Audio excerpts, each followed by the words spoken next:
Alright, we are going for a string review of the Larsen Tzigane.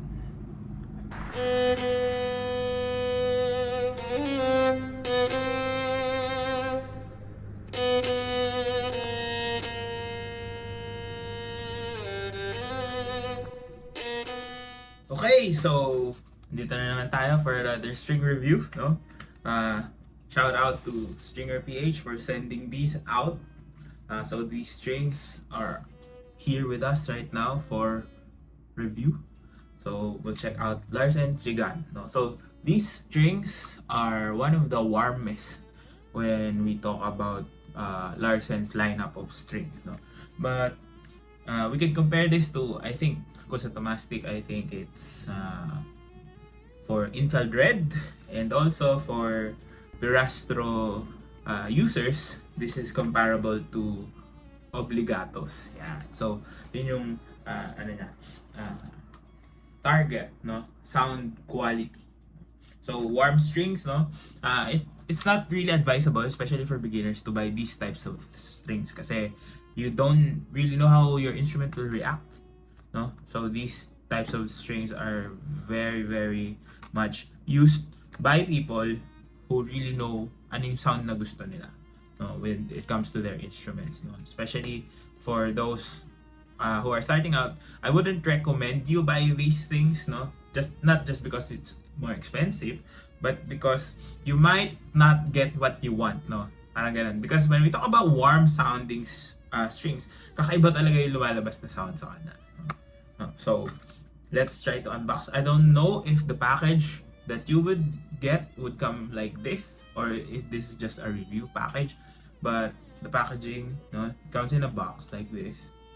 And then, let's open it up. So, inside you have a set of 4. So G, D, A, and E string, okay?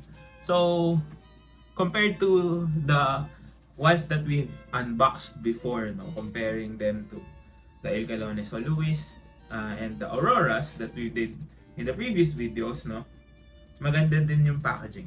So, the packaging is very simple compared to the other ones. Has a lot of, designs and all. And this one has the wax seal cover, no? Yeah. So these are real wax seals, no? Pwede nyo tanggalin, no? So E has a removable ball end, so pwede siya sa mga loop na tail pieces. And A string, D string, and G string again. So let's look at the end. So the color coding is written at the back also. So again, these strings are warm strings, no? So again, when we have a brighter instrument, we usually tame down the brightness by using warm strings. Now, one of the things that you have to consider is the projection. Doon siya nagkakatalo. So, minsan kasi, we use the brightness of the instrument so that it could project farther. Sometimes nasusobrahan siya, diba? So that's why you need to tame down those qualities. So use these types of strings to tame them down. So they are made with nylon core, and then for the A string it's aluminum, and the E string is carbon steel. So it's a G and D nylon core with silver winding. Yeah. So I will put this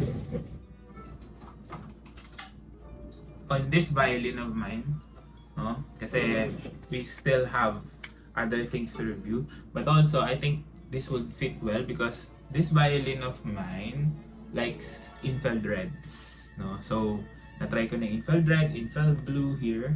Okay naman siya. I did try Spirocore, I think, for this one. Hindi ko masyado nagustuhan. It's also the same, no? Very, very warm sounding. But we'll see how this instrument will react.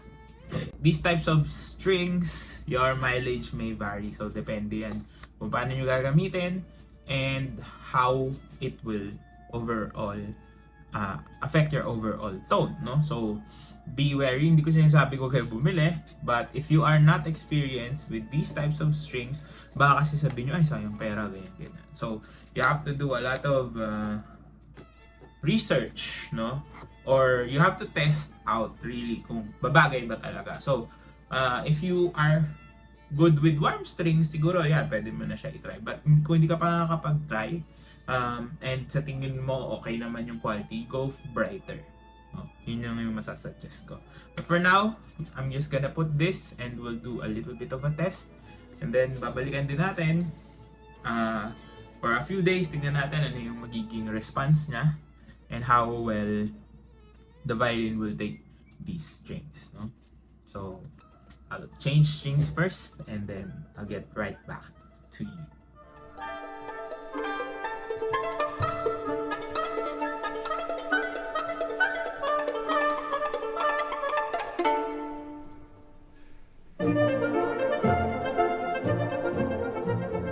Alright, so we're back, no? Nakapagpalit na tayo ng strings. I went live when I was changing strings, no? So, first observation ko is for these strings, no? Once na first nakabit mo sa kanya, they sound a little bit metallic. But after a few minutes lang, lumalabas na yung tunay na sound niya, which is this one for now.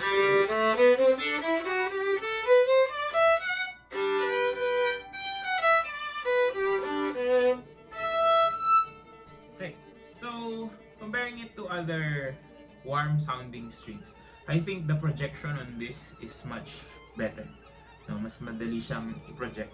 So, and it's still responsive even though it's warm sounding. No? Kasi a lot of warm sounding strings usually nalilate yung response nila. No? Parang they don't respond as quickly. No, I mean, don't get me wrong. No, it doesn't respond as quickly as bright strings or the brighter sounding quality strings, no? But this is a different animal to them, parang ganun, no? But if you have tried it dark or warm strings before, hindi ka naman masyado maninibago. So maganda nga siya kasi I like the response. Really sounds exactly when you try to play it. Now, yung sound niya would be mellower, no? Much rounder compared to the bright piercing sound of bright strings, no? That's what you would expect for darker sounding strings, no? And for my instrument, I think okay siya, no?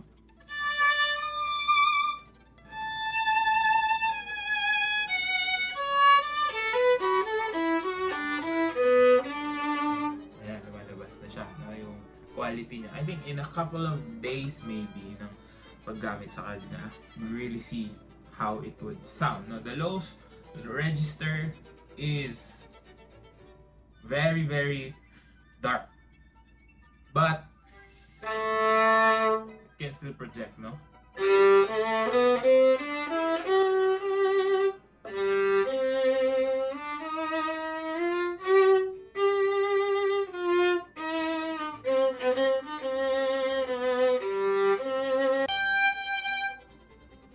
And the A and E string, though they sound a little bit more rounded, still has the power, no? May power pa din siya to really produce a nice tone, no? Even at this quality.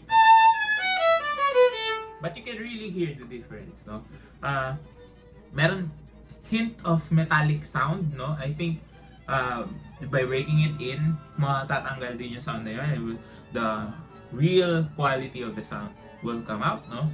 So I will do a few play test on this, no? I think I'll do a cover, and siguro yung cover na lalabas on my channel will be using these strings, okay? Now, visually, they are nice. All the top parts of the strings are blue with a red accent, and then the lower strings, they are like this, gold with black.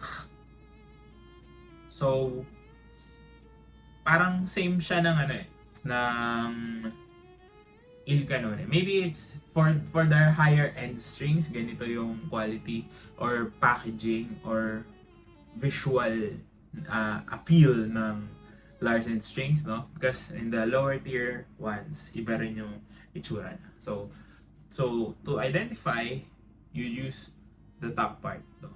So these are blue. And sa Il Canone soloist, I think it's gold, no? Right here. So I did also an unboxing of this, no, short unboxing lang. So if you wanna buy a string tube filled with goodies, check out Stringer PH. No? So now overall, for its price, I think it's good. No, we can't comment yet on longevity kasi hindi pa natin alam kung gaano katagal. But based on my experience with Larsen strings, no, kahit sa mga budget models nila, they last quite a while, no? They last a long time. So if you are buying one, expect to use it within a span of 3 to 6 months, maybe over pa kung hindi ka naman talaga heavy user. And yeah, tuning stability ngayon, I just tuned it properly. Medyo bumababa, that's normal. Now we'll look into our A string problems. Tingnan natin kung pati dito sa instrument na to may problems pa din na ganun that still persist. But if not, maybe it's all good na. They have addressed the issue. Okay, so yeah, for I think 3,300 pesos. No? If you have tried other warm sounding strings, and I think right now the pricing in the market, no, dominants, no, the standard strings usually are up to almost 3,000 pesos na rin. So hindi na rin siya ganun kasama. Not a bad option if you wanna try out dark warm sounding strings. But yun nga, if you are going to buy this, make sure you have already experience with these types of strings. Kasi baka mamaya ilagay mo sa instrument mo, tapos hindi mo siya magustuhan, itapon mo lang, sayang naman, diba? So just be cautious when you're buying this, na don't get your hopes up na magiging piercing talaga yung sound, because that's not what it's made for. It's made for focused broad tones, diba? Really made for, sabi nga nila, it's called the Tzigane because of the piece, diba? It was inspired by Ravel's piece. So try it out if you have the maybe a spare violin na meron kayo para hindi kayo mabigla, and then you can try it on your main instrument, no?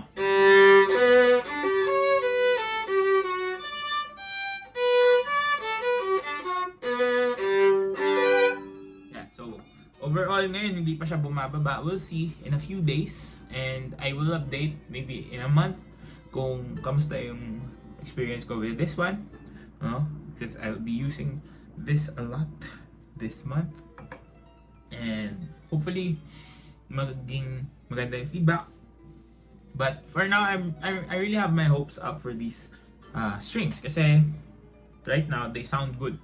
Tingnan lang din natin how long their sound will last. The quality of the sound will last. Of course, that's also important to note. And masisira ba siya? Mapuputol ba siya if we are using it heavily? No? Kasi if that is also the case, of course, how can you justify the price, no? Kung hindi siya masyadong matibay. So we'll see. But based on my experience with Larsen strings naman, almost all the strings that we tried have long lifespan. Okay? Now, when it comes to the feel of the hand on the left hand, it's a little bit on the hard side, no? Medyo matigas siya. So, but for me, again, personal preference, I like it that way so that I can really feel it under my fingers para mas madali kong ma-press, no? So that's a personal preference for me. So it suits my playing. You don't need to press a lot, but it responds, no? It gives you enough feedback for you to move your fingers. Okay? So, ayan siya. So, tingnan natin kung tatagal with my sweaty hands. If these strings will last a long while. And if it does, that's a plus point. So again, you can get this over at Stringer PH. I'll link their page down in the description box below so you can check out if they have stocks, no? Kasi these are selling fast. So again, for almost 4,000, I think, let me check. 3,280. So 3,280 pesos, you could get these strings, no? And you can try them out, no? So again, hindi naman din siya ganoon kamahal. So it could compete with the strings that you already use. So if you're using dominants, no, and you are feeling na masyado pa ring bright yung dominants with you, or you're using auroras, masyado pang bright sa iyo, you can try this out so that you have other options as well. Yeah. So I'll be doing a cover on this set of strings, and I don't know if you will notice the difference with what I will be playing, but make sure to comment kung naririnig niyo siya, or what you're expecting, or what can you say about these strings when you start playing them. And if you have already tried them out, share your experience down below. So this is another string review. Again, thanks to Stringer PH for sending these out for us to try, for you to know what other options you have in the string space here in the Philippines. Yeah. So make sure you do drop a like, comment down below more content you'd like to see, and of course subscribe to my YouTube channel. Follow me on all my socials, all the links down in the description box below, and I will see you on the next video.